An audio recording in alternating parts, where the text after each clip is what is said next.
Hi friends, welcome back to our मस्ती की पाठशाला। स्पेशली आज जो हमारा टॉपिक है that is right hand thumb rule and इसमें करंट मूव कर रहा है आई इन अपवर्ड डायरेक्शन। ठीक है, फॉर एग्जांपल मैं एक एक्सपेरिमेंट के लिए आपको एक समझाने के लिए एक रॉड टाइप शेप स्टिक भी लाया हूं।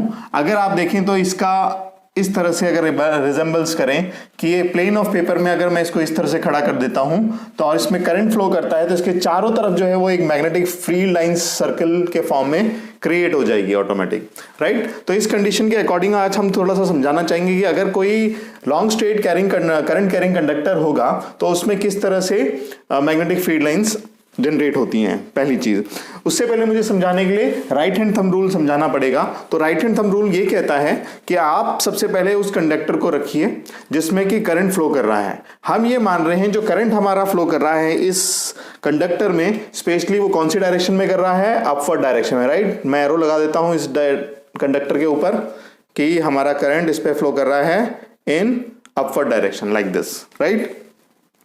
तो राइट हैंड थंब रूल कहता क्या है, वो ये कहता है कि place your thumb in the direction of the current, right. हमने क्या किया, अपने थंब को डायरेक्शन ऑफ द करंट की तरफ रखा and curl your finger around the conductor. मैंने क्या किया, curl my fingers around the conductor रख दिया। अब जो मेरा करंट है वो इस डायरेक्शन में मूव कर रहा है और जो मेरी कर्ल फिंगर्स हैं that gives the direction of the magnetic field lines. तो सिमिलरली अगर मैं यहां पे देखूं इसी चीज को, मैंने ये अपना कंडक्टर रखा और अगर मेरी जो कर्ल फिंगर्स हैं वो मैग्नेटिक फील्ड लाइंस का डायरेक्शन दिखाती हैं तो मुझे क्या दिखता है कि सारी की सारी मैग्नेटिक फील्ड लाइंस कौन सी हैं, एंटी क्लॉकवाइज डायरेक्शन में मूव कर रही हैं, राइट। और सिमिलरली अगर मैं इसका डायरेक्शन चेंज कर देता हूं, राइट, मैं कहता हूं करंट का डायरेक्शन हो गया डाउनवर्ड, अब मुझे थंब कहां से डायरेक्शन में रखना पड़ेगा, डाउनवर्ड, और कर्ल फिंगर मेरी डायरेक्शन शो करेंगी इस तरह से, राइट। तो इस तरह से क्या हुआ, अब मेरी मैग्नेटिक फील्ड लाइंस का डायरेक्शन कौन सा हो गया, क्लॉकवाइज। पहले कैसे था, एंटी क्लॉकवाइज, क्योंकि करंट निकल रहा था। अगर प्लेन ऑफ पेपर की बात कर लें तो ये मेरा कंडक्टर है, राइट, और मेरा करंट अपवर्ड डायरेक्शन यानी आउटवर्ड आ रहा है तो मेरी मैग्नेटिक फील्ड लाइंस बन रही थी एंटी क्लॉकवाइज। सेम इस एरो को हम अंदर की तरफ कर दें यानी प्लेन ऑफ पेपर में अंदर की तरफ कर दें और इसको इस तरह से रखें तो मेरी फील्ड लाइंस का डायरेक्शन कौन सा हो जाएगा, क्लॉकवाइज। तो इसी तरह से हम स्ट्रेट कैरिंग कंडक्टर के अकॉर्डिंग, करंट कैरिंग कंडक्टर के अकॉर्डिंग हम प्रूव कर सकते हैं कि मैग्नेटिक फील्ड लाइंस का डायरेक्शन कौन सा होता है। दूसरी चीज, जो long straight current carrying conductor है उसमें क्या होता है कि मैग्नेटिक फील्ड लाइंस कैसे निकलेंगी, कितनी स्ट्रांग ही, वो किस पे डिपेंड करता है, राइट। तो magnetic field lines specially the strength लिख देते हैं हम, the strength of magnetic field lines.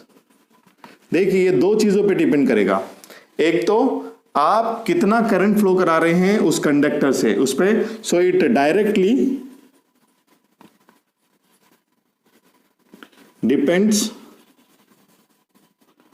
On the strength of current. जितना ज्यादा आप करंट बढ़ाएंगे उतना ज्यादा मैग्नेटिक फील्ड स्ट्रांग मिलेगी आपको। दूसरी चीज, inversely it inversely depends on the distance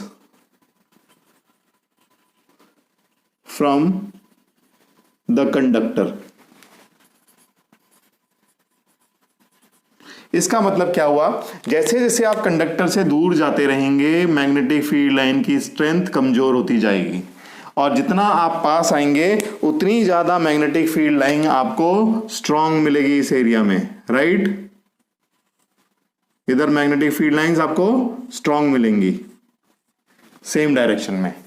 तो इस तरह से हमारी जो डिपेंडेंस है, जो फॉर्मूला बनता है मैग्नेटिक फील्ड लाइंस का, वो क्या बनता है कि B is directly depends on, किस पे डिपेंड कर रही है, डायरेक्टली करंट पे। सो हम यहां पे डायरेक्टली का साइन जब लिखेंगे तो पहले ये लिखेंगे करंट एंड इनवर्सली डिपेंड कर रही है उसके डिस्टेंस पे, राइट, इन्वर्सली उसके डिस्टेंस पे करंट कंडक्टर से दूर है। तो ये जब इन्वर्सली का साइन हटाते हैं तो हम एक कांस्टेंट यूज करते हैं which is mu naught and I R. तो हमारा जो नया फॉर्मूला बन जाता है मैग्नेटिक फील्ड लाइन की स्ट्रेंथ देने का, वो mu naught I upon R बन जाता है, राइट। सो इस तरह से हम इसको प्रूव करते हैं।